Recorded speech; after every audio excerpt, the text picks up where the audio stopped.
All right, everybody, welcome back to another edition of the Pattison Report podcast. As always, I'm Brandon. That's Ryan. And we kind of had a bit of an epiphany earlier today when we were addressing just the latest thing that went completely sideways, as everything in Philadelphia sports has seemed to do this last month. We realized that we've been really harping on the Eagles ever since they got eliminated. And, granted, they got eliminated earlier than we wanted to. Season wasn't great.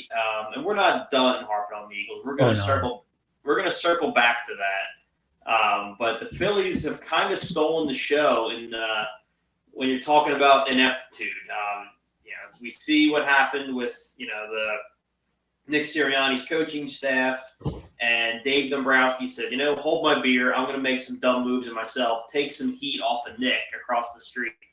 And Dave has just really put on a master class of what not to do in MLB free agency. We could talk about, watching Ranger walk out the door, which at the time hurt, but you could have, I got myself there mentally because I was like, you know what, we're going to lose Ranger, pitching's a strength, kind of sucks, but God, Bo Bichette's going to be so worth it. And then you don't get Bichette. And then you go, all right, well, Ranger's gone, we didn't get Bichette. I'm all for some panic moves. Let's spend some stupid money and get somebody we don't need. And then Bellinger goes. And then Luis Robert goes.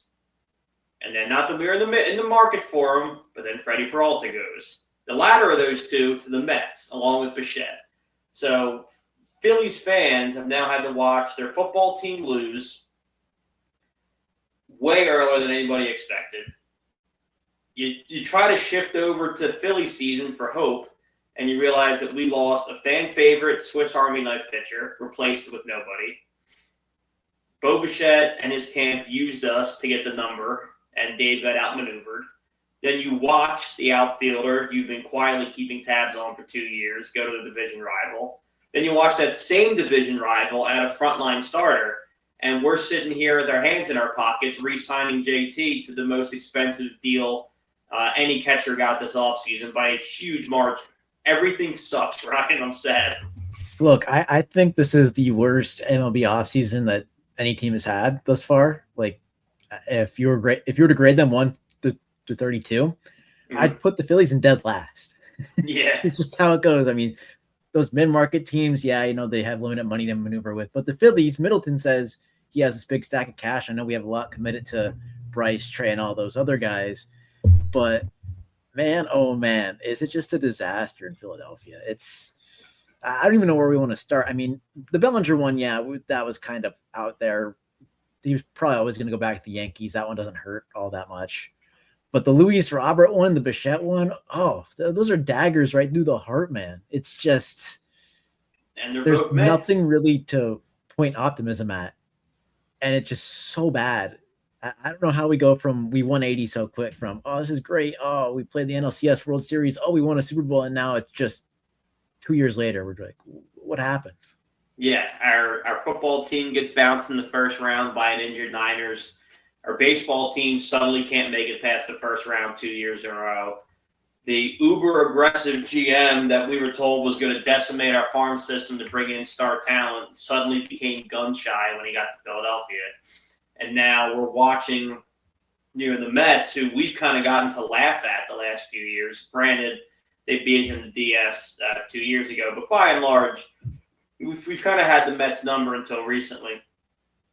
And you're watching them do all the things that we've begged Dave to do.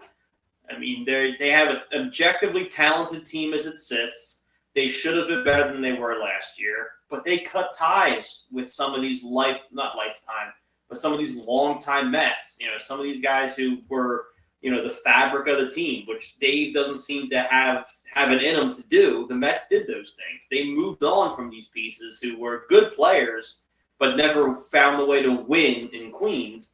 So they went out and got Simeon. They went out and got Peralta. They went out and got Luis Robert, Bo Bichette.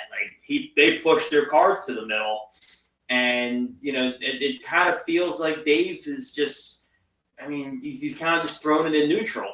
We're going into the year, with another very similar player to Cassidy and Wright. two rookies that are going to have a ton of expectation because of the way we've set this roster up. And we're going to get to the deadline, and we're going to be looking for a right-handed power bat the same way we have for the last 3 goddamn seasons. That out-of-field rental overpay, the trade deadline is going to hit, man. It's going to be so great. Everyone knows it's coming, and it's going to happen. Like, it's almost guaranteed at this point that it's going to happen, that you're going to get that right-handed outfield power bat. And it's just, like, where do we go wrong? I mean, I know Bryce and Trey are never going to leave. They have no trade clauses. But Realmuto shake things up, walk him out the door. Castellanos is, not going to play, but that's another $20 million on the cap. What has Dave really done? I know you're more of the optimist and I'm more the pessimist here. I'll give him credit for the Luzardo trade. That was fantastic. But Trey was a good signing. Trey was no good signing, but how much did Dombrowski really play in that? How much was that Bryce and Kyle? It's mostly those two, for sure. Like, you see what I'm saying? Like, sure, he brings Kyle back, great, whatever. That's fantastic. Kyle wanted to be here anyway, so it's not like Dave worked some magic or something. Kyle came out and stated that he turned down more money from other teams. Yeah. So it's like, what has he really done? I mean, the one trade that really... Yeah, that's a good trade. I'll give him that one as well. So Luzardo and Duran are two really good moves.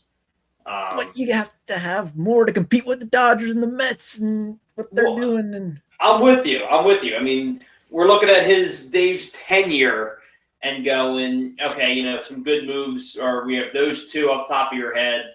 I still think the Marsh trade was a pretty good move. He's filled a need for several seasons. Logan O'Hoppe can't catch. So, feels like a disaster now, though. Yeah. Was it? It feels like a disaster, that one. I was going to bring that one up. I mean, O'Hoppe can hit, but he's horrendous behind the plate. He was never going to be a catcher. I was looking to see his grades on Baseball Savant. Okay, never mind. It worked out fine. Fine. People are overreacting to that. Yeah, it's because he matched for about half a season, and people were like, "Oh my God, we screwed up." But the rest of his career does not match up. Realmuto has a higher hitting value this season, and I didn't even look at Realmuto's hitting value. I just know because O'Hoppe's hitting value was a 2. Yeah, he's not a good baseball player. Realmuto is probably like a 10 or something. Yeah, 31. So that move is fine, But again, when you compare him across the street, I mean, it's a bad offseason for Howie if he doesn't have 2 or 3 great moves. We're looking at Dave's tenure, and our third move is Brandon Marsh. Yeah, look, comparing the two, sides of the parking lot, we knew Howie was going to be cash strapped, like the salary cap in football. He was up against the cap. He had lots of people to resign, lots of contracts to think about coming down the road. With Dave, it is. They had the money for Bichette. They said, we'll spend it. They went all the way down to the last minute. The Mets swooped in after Kyle Tucker took him. So now they just don't spend this money at all. Howie just didn't have the money in general because of the salary cap. Dave and Middleton had the money. They had it, and they didn't spend it. And Howie did more with what he had than Dave did with this open pocketbook that baseball has. I mean, with no money, Howie was able to plug the CB2 gap rather admirably given the resources, get Tank Bigsby for a song, and then, they develop players a lot better than and get Jalen Phillips. Like, with no money, Howie brought in 3 impact football players for this team. With no salary cap and a very aggressive owner, Dave couldn't find a way to make this team marginally better this year. It's crazy. He's asleep at the wheel. And we've given him the pass. Because we've been talking about the Eagles so much because we had expectations for them, unlike we do the Phillies, because, they're just letdowns every year. They're going to win 90 games this year, and no one's going to care. I remember I warned us about this a couple of years ago, and I wasn't wrong. I might have just been a little early, but I think we're in Sixers territory. I think for the fan base, this might be the first year of Wake Me Up in September. I think you might be right. I mean, the Sixers got a lot A lot of good things going on. Edgecombe was a smash pick. We talked about that when he was drafted. You know, the whole Ace Bailey controversy. Ace Bailey's is so with the Utah Jazz. I don't know what they're doing over there in Utah with their rotation and everything. It's weird if you watch it a little bit, but I think it's Sixers. It's Sixers right after the Eagles now. Yeah, I mean, Joel's playing at a high level. Tyrese Maxey's an all-star starter. VJ Edgecombe's an exciting rookie. You got Andre Drummond learned how to shoot threes all of a sudden this season. That's fun to watch. It's like 30%, isn't he? Yeah, he's firing triples for the first time in his career. So yeah, I mean, there's Ben more Simmons had excitement no around the excuse, Sixers. man. That's all I'm gonna say. Yeah, That's all I'm gonna say. So, and I think the Phillies are going to learn kind of how the Sixers have felt the last 4 or 5 years, where they're going to try to do all these things and make people care, and they've squandered so much goodwill with this fan base to where I think people are going to kind of just, prove it to me. Like, I don't care what you do in May, June, July, and August. We've seen you be great in the summer. Wake me up in the fall. I think the Eagles are approaching that territory quickly, just with how high the expectations are and how poorly this past season went. Yeah, I mean, we're going to talk about that in a little bit. Okay. I do. I think the Eagles are in the 2023 Phillies scenario where they just lost to the D-backs. You're mad because you expected more, but the future is still bright. But they do have that ring. The Phillies never got that ring. That's the thing, yeah. So the Eagles are even in a better spot, maybe. They're definitely in a better spot. I'm jaded because of how poorly this year went, but we also know exactly what the blueprint is to win again. Like, for the Phillies and the Sixers, you don't know what that looks like. You haven't done it. Phillies since 2008, Sixers since, was it 83? So you're trying to learn what it's going to take to get there and win it. For the Eagles, every fan knows what they need. The talent's there. They need Nick to step out of the way. You need a creative play caller. We've seen the blueprint work twice now in the last that's fixable. The tricky thing with the Sixers and the Phillies is you don't know what you need in order to win it. And especially in the Phillies case, it felt to me like last year again. I mean, you kind of had the Dodgers where you wanted them. If you looked beyond LA, now Toronto put up one hell of a World Series. I mean, my hat's off to them. They would beat the Phillies. But if once you got past LA, there was another boogeyman out there. And I mean that the year before that with the Mets, I mean it was even an easier road. Like it just feels like they've squandered their opportunities. Yeah, and I think we should give the Sixers more grace than the Phillies. Honestly, the Sixers went for it. I think they win the whole thing if that Kawhi bounce goes their way. That miraculous, stupid bounce off the rim. At least they took a swing. Like I'm with you. Like that team would have worked. It's incredibly deep. They went out and got Jimmy Butler. You get Tobias Harris. You have Joel Embiid. You still had Ben. You had JJ Redick. Like the Sixers frustrate me to no end, but it's not because they don't take the big swing. Like every offseason, really until the last two. Well, no, really until this one, they've taken a huge cut at a big time name. Now it never works, and it's soul crushing. But they're taking swings. They're taking swings, and like I said, they were a bounce away. I think really they go in and they roll. That team wins the title. Was it the Suns that year? Who was it that year? Or the Suns? No, the Suns haven't won one. The Toronto won. The Suns were the year after against the Bucks. Yeah, Toronto won that year. Yeah, they beat the Thunder, didn't they? Or the Warriors? That was the end of the Warriors dynasty. They got Clay and KD both had knee injuries, like significant ones in that finals. I remember now. Yeah. That's who it was. I think the Sixers could have beaten them. So, like, they were one bad bounce away. The Phillies just collapsed over and over and over again. The Sixers were right there, and they just needed one little thing to go their way that didn't. The Phillies, they get these bounces, they get these good players, and they just collapse when it matters the most. And that's the thing. There's a missing piece. And, I like a lot of the guys on the team. Like, I love Kyle Schwarber. I think he's a great locker room guy. But I think he's a great locker room guy in the sense that, to liken it to the other two teams. And he's a great locker room guy in the same way that, Joel Embiid is, or the same way that, maybe Jordan Mailata is, or Devontae is an Eagle. Like, they're good locker room guys. They bring people together, but they're not going to have the hard conversation. Like, there's not that undisputed leader. And I think that's what gets us every October. You see when things start going sideways for the Phillies, there's not that person to kind of, galvanize the troops and turn the tide. It just keeps falling and falling and falling and falling. At one point it was Rhys, and I think it's telling that since we've lost Rhys Hoskins, the culture of this team has shifted so dramatically. There needs to be that voice or that guy who kind of just says enough is enough. And it's not on the Phillies currently. I thought Harrison Bader was the closest thing we've had to that in a little while.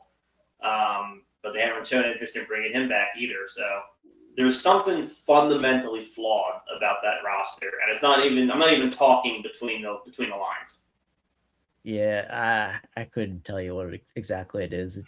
They have all the talent in the world, and it seems to go south when the going gets the toughest. Yeah, the Sixers have Tyrese Maxey. The balls that it took for him last year to publicly call out Joel for being late to meetings, that's your undisputed team leader. The Eagles have had a litany of guys, but for the past 2 years, it's been BG. When the conversation needs to be had or someone needs to get whipped into shape, that it falls on BG right now. The Phillies, Bryce hasn't shown an interest. JT's not the vocal leader. Kyle's more of a good time kind of guy. All of our pitchers are the quiet assassin type. You know what I'm saying? There's not that guy. Yeah, they need a leader, a vocal leader, and obviously they're not going to get it because they're not willing to spend any more money, even though they were apparently willing to fork out $200 million to Bo Bichette, but suddenly they don't have money. Well, and that's the other. I don't know. What bothers me the most about the Bo Bichette thing, and then we'll switch over to the Eagles because we're not done with them yet, is it's just.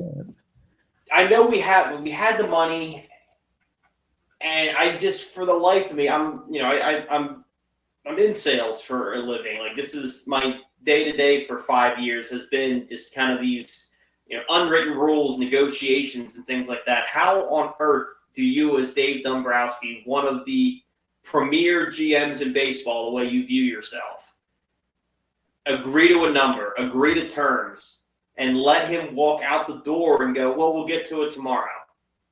How do you let him out the building? Well, if you ask Twitter what it was, you know exactly what they're going to say. What? They say it's past his bedtime. He's too old. That's what I've been hearing when I scroll. They say it's past Dave Dombrowski's bedtime, and I don't know how I feel about that one. But man, how do you let him out? How do you let him out the door? You don't let him leave. You trap him in there like they did to DeAndre Jordan all those years ago. That's what I'm saying. That's a team that wanted it. They locked that man in his own house. If you want it bad enough, you're going to lock him in his own house. Yeah, you're telling me that you're sitting together talking, and Dave goes, all right, fine, 7 years, 200. Bo goes, all right, that's what we were looking for. And the next words out of your mouth as Dave Dombrowski is, can't wait to see you in the morning. We'll ink it up. What are you, nuts? You think the first thing his agent's not going to do is call every other suitor and see if they can get a better offer? Oh, yeah, with the opt-outs and everything. He's an opt-out after, year one? Now, yes, look, it burns me up that the Mets got Bichette and we lost out on them. However, that is a horrendous contract. It's not good. Opt-outs after – it's a one-year deal. 1 year, $50-some million. Yeah. Did you see the press conference? Yeah. To their credit, someone on the Mets beat asked, good for them. With the way that this is structured, do you see this as a one-year deal? And he looked right to his agent as if to say, I don't know how to answer this. What am I allowed to say? Help, please. Yeah. I'm mad that we lost them, but that is a brutal contract for the Mets. It's a one-year deal with extra steps. Cohen has all that money. It doesn't matter. No, it's not my money. It's not a waste of money, but I just apply that to, every other sport, and it's a contract you wouldn't even consider offering. But baseball is just a completely different set of rules, and that's why we're not going to have it for 2 years. I think there might be baseball in 2027, albeit severely shortened, but I'm even waiting on that because this whole salary cap thing with what we heard Bryce say last year about, get out of my locker room to Manfred. These negotiations aren't going to go well. No, I mean, some early numbers being thrown around are like a $300 million cap, and the MLBPA is going to laugh them out of the building. Oh, it's not going to happen. They're not even going to get close. No, it's going to be a disaster. But speaking of a disaster, we're having a hard time finding somebody who wants to work in Philadelphia, and I can't imagine why. You get to be the offensive coordinator of the Philadelphia Eagles. You get the privilege of having Nick Sirianni breathe down your neck and ask questions, make sure you know what you're doing. And if things don't go well, I mean, we're going to egg your houses. Why on earth does nobody want to come take this position? Yeah, I get it. Between the media here, always going to be on you like nobody else. The coach, like you said, breathing down your neck, and then of course the fans who take it a little too far. I mean, come on, just mail a playbook to the facility and call it a day. Like if you're gonna troll around, mail a playbook to like a known address, and then if that story came out, everyone would be laughing. They'd find it kind of funny, honestly. Yeah. Now, I mean, I'm playing this up just kind of for comedic effect. I am truthfully of the belief that if you believe in yourself and you are a great offensive mind and you have a plan for this roster, I think the Eagles OC job is a kingmaker. I mean, you've seen Shane Steichen go from relative anonymity head coach. Kellen Moore, who was already a very good OC, wasn't really in that head coaching cycle. Great season with the Eagles head coach. Like if you come here and succeed, you're that next head coaching cycle, you're a prominent name. Now, the flip side is we don't tolerate mediocrity for long. You're not going to get a long runway if the team doesn't win right away. But if I'm an offensive coordinator and I'm not in this head coaching cycle this year, or maybe, you're looking at having to take the Browns job or something terrible, I like the Eagles OC job over the Browns head coaching job. I think it's a quicker path to a head coaching gig than working for the Browns. I mean, people agree. Defensive coordinator of the Rams, Chris Shula, said no thanks to interviewing.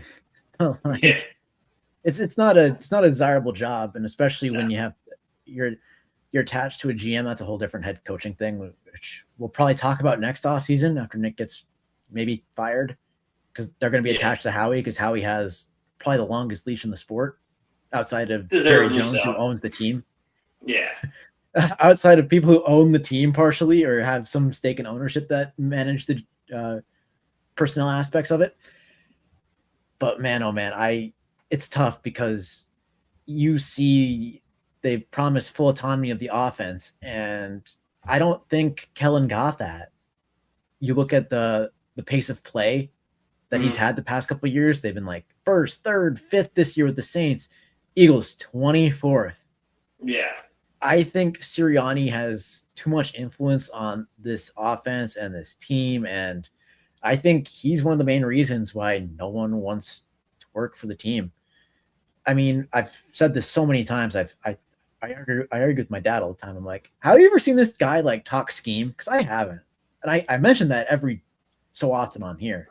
Well, I watched the last episode. Did you watch NFC East Hard Knocks? No, because I don't want to relive the pain. It's painful. But I watched the last episode after you and I had talked about Nick talking scheme and stuff like that. And Hard Knocks goes into like the groups. They go into the rooms, and you kind of hear Stout talking about concepts. You see Vic talking about, where they like to go with the ball, tendencies, things of that nature. Even Christian Parker, was kind of talking about how to contain Kittle, what, to worry about McCaffrey out of the backfield, what these, Like all these different rooms are kind of going into, opposing team schemes and X's and O's. And they cut to the full team meeting, and it's Nick preaching about protecting the football, detail, discipline. And I never noticed before, but I watched it with your thought in the back of my head, and I'm like, I'm telling you. It's like our head coach is a motivational cat poster. Like it's just phrases. I'm glad you watched that whole episode with that thought in the back of your head, because you don't really realize it till someone points it out that he doesn't talk scheme. And then you watch these interviews and you're like, oh my gosh, he really doesn't talk scheme. Yeah. And I didn't notice until now. I kept waiting for him to point out. It didn't even have to be deep, complex. Like if he pulled up a screen and showed, tendencies, or, look, when they're in this set, CMC is generally going to, motion out left, and then they're going to anything. And he was just showing, it's the same stat that he references in every post game. Look, when we win the turnover battle, this is it. We win the explosive play battle, this is it. And it's like, we know. Someone gave you that chart. I understand you can read. What I need to know is what do you think we need to do to win on Sunday? And it can't just be don't make a mistake. And it felt like this year his only game plan between he and Patullo, and Jalen Hurts is guilty of this too, is just don't make a mistake. And that can't be the extent of the game plan. Yeah, I feel like Jalen talks about more. I just feel like they show that just, with the whole media perception of him just being a quiet guy who rarely speaks at all. Yeah. I think they want to, maybe I'm wrong. I don't know. But I'm telling you, it's tough to coach in Philadelphia when your head coach doesn't talk scheme. You have to plan the whole scheme. And when it goes right, he takes credit for it. He does. I mean, that's where we'll disagree a little bit. And then I want to wrap up on this last one. I think you're right. He does take some credit for it. I don't think he gets a lot of credit for it. I meant to say he takes. He doesn't get any credit. I know he doesn't. Nationally, people kind of are all like us and go, well, look, he wins. We don't know how he wins, but he does win. And typically our coordinators are pretty highly sought after for roles. So I think the football world gives Eagles OCs their due. But you're right. I mean, Nick is the front man of the team. So when we win, he wins. But I do think if you're a coordinator here and you win, I think it bodes well for your career. The tricky thing about coordinating here, especially on offense, as you talk about autonomy, and which was promised, how he said the new OC will have complete autonomy over the offense. It's raised the question, do they have autonomy over staffing? And if they do, where does that leave Stout? That's tough. I am of the belief that he's the best offensive line coach in football. I think non-Eagle fans, I think non-Eagle employees would agree that Stout is the best at his craft. So my question would be, to somebody coming in and saying, well, I want to bring in my own offensive line coach. It wouldn't be an automatic no, especially if it's a great offensive mind, or not that there's that many of those left anymore. But let's just say for the sake of it, we really want Dable, and there's a sticking point with Stoutland. That person would have to interview for the job. Show me why you're demonstratively better than the best guy that we've ever seen do this in Philadelphia. Yeah, and that's the tough part, because you want the staff, and obviously it was great that Kellen agreed to, you got to pick out a couple of his guys from Dallas, bring them with, but he's like, okay, Stoutland can stay. All these guys that were on the staff forever can stay.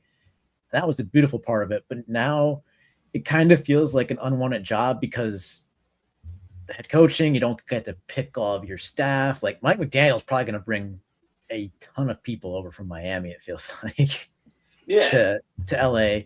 Dable's going to get the head coaching job in Buffalo now after that disaster. Oh my goodness. If anything ever happens like that with the Eagles, I'll be on a beach somewhere in Cabo, because I won't remember the Eagles at all. Yeah. Oh my goodness. And then we lost Zach Robinson went somewhere today too. So I'm the not big names upset about that though. I'm not either, but it is noteworthy that, I mean, we're, it's 1:30 at the bar and we're starting to get desperate. It's very desperate, but maybe it's fantasy bias where I watched Tyler Algier running a couple of touchdowns last year.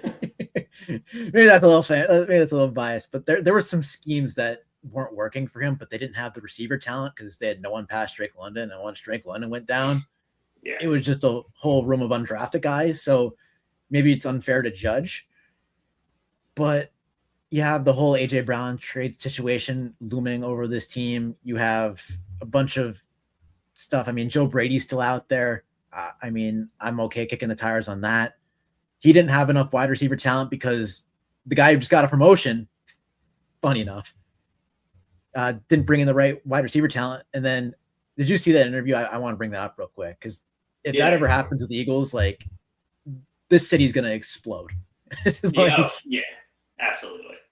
Because then the video came out that if Nick ever vouched for a guy and then Howie said, I didn't want him, and then that video comes out saying Howie wanted them all along, the city's going to be a mess. WIP is going to get more callers than their phone lines are going to go down. Like, the Bills also just have to trade Coleman at this point. You can't make it any more clear that nobody wants you here except for the guy that just got fired. See, but Howie will never say something like that. That exit interview with AJ Brown, you could maybe make a hint. You could infer it either way. Like, okay, we're going to trade him, or okay, we want to keep him. You could infer it, but it was nothing but good things. No, that guy said, "You're trash." He said nobody wanted you except Sean. We did this to be nice.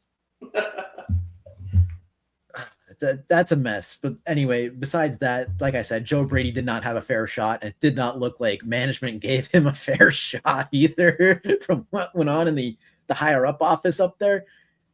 In pro sports, you're only as good as your owner. You're only as good as your team's owner. Yeah, and we're fortunate to have one of the best. Very fortunate. Who's also a fan. We're so blessed to have an owner who's a fan. Because if it was a business, he'd probably look out and see, interest in the Eagles is high, seats are full. There's no need to make a move. Like, Lurie is as irrational as the rest of us, to where his team had won bad by their standard season, and apparently they had a very uncomfortable meeting with Nick Sirianni, and these changes were mandated. Like, one of us is running the Eagles, and it's so refreshing. Right. It's great. I hope his sons are the same way. When the team's eventually going to get passed down to them, but I hope so. But now, we got bigger fish to fry in the short term. Yeah, we do, but it could always be worse. We just watched Buffalo's Super Bowl window slam shut. I keep going back to that, but I think that's a slamming shut Super Bowl window. You don't consult your quarterback on a fire. Like, Jalen has to have some input here. I think he would. I don't think he would have necessarily input, but I absolutely think he could run by him. They would not go behind his back and fire Nick. Exactly. Yeah. They would be, hey, they saw Josh Allen. This is what's going to happen. Like, just, be prepared. To go around Josh Allen, that's insane. It's so like up and down with the football jobs, because sure, head coach, you're not going to have a bunch of say in the roster. You might be a little yes man to Lurie and Howie, but we trust those two at this point. And, speaking from the offensive coordinator, you're probably going to have all three of them breathing down your neck after the disaster that just happened. So I kind of get it, but we want someone that's going to override Nick, like Fangio. Vic definitely overrides him. He's like, yeah, I'm not going to do that. Yeah, whatever, buddy. Yeah, go play with your blocks. I'm calling cover 2, deal with it, Yeah. Oh, you want to run? You want to run quarter? Sure, bud. All right. Take the phone call from the booth, but yeah, we need someone like that. But there's not many names like that out there anymore. I mean, Cliff's still out there. Joe Brady has some authority in this league. I'd say a little bit. He's been an experienced play caller. I think Cliff is now my ideal target. Dable's a wash. I really wanted McDaniel, but that ship sailed. I think because Cliff is respected as an O-City. I think he has earned that respect. Yeah. We'll see. That's all for next week's episode. I'm sure there will be another 40 minutes of content that come out between now and then. easily. But until such a time, as always, I'm Brandon. He's Ryan. This is the Passing Report. We'll see you next week.